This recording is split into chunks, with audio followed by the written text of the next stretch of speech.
our first day here. We're tired already, working hard building this classroom. Just laying the cement. We had to mix in the dirt, the huge pile, lots of rocks, lots of dirt, lots of shovels, and it's going to be worth it.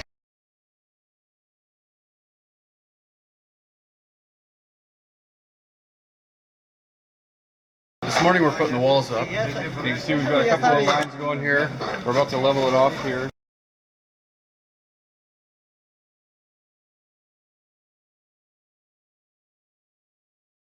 Yesterday, our big project was getting all those bricks in an orderly fashion. So we completed 3 walls with a lot of concrete. Concrete has been kind of the theme here so far. And today we're working on this pile right here, which is, if you've never seen evil, that's what evil looks like. And we've got a lot of hard labor to do today. We just shoveled a bunch of sand in there and a bunch of rocks and I think 40 bags of concrete. So we're going to be mixing that today, and we're going to be taking it up top to build a kind of a patio roof, so that in the future, if they wanted to build up second story, they can do that.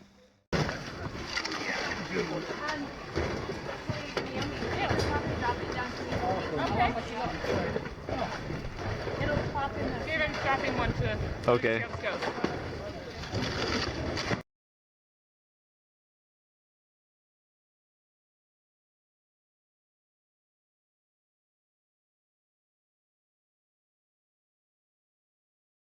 This is the finished product.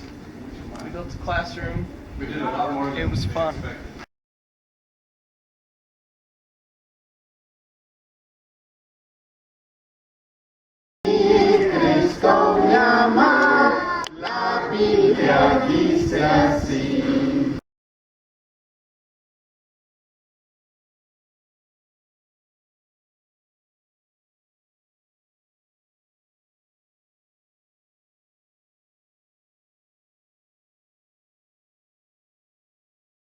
Yesterday we got the chance to go to a school that had some kids from Compassion International, and we got to hand out stuffed animals and play games with the kids like red light, green light.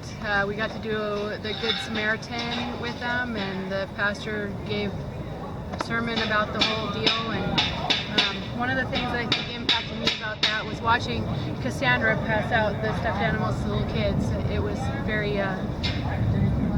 very cool. So last night we got to meet Jose and Teresa and their ministry at the dump or transfer station, and it was really, for me it was humbling to think that these people live in tiny houses. We were able to take food to a couple of the families, and there's more people living in the square footage of my bathroom than I just can't believe what they're living in. And something that's very impactful to me on the project, and I think just being in the dump workers' homes yesterday, seeing where they live and understanding that they pay $60 a month in rent, and I'm lucky to make $100 a month in income, and so that was very impactful and heart-wrenching to see. Last night was Wednesday night, and we were working in the dump feeding dinner to the workers that work there, and the conditions there are horrible.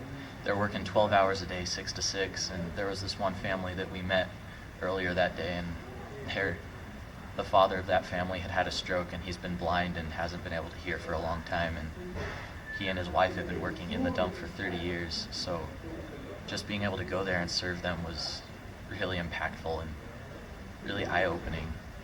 And God's good, though. God's good, and He's provided for so many of those people. We're going to share about Boris and Fernandez, who are full-time servers about Dunamis. They were looking into missions and realized that God was calling them to full-time ministry for working with girls who have been sold, oftentimes by the parents, into sex trafficking, and just sad stories. And we were able to hear some of them.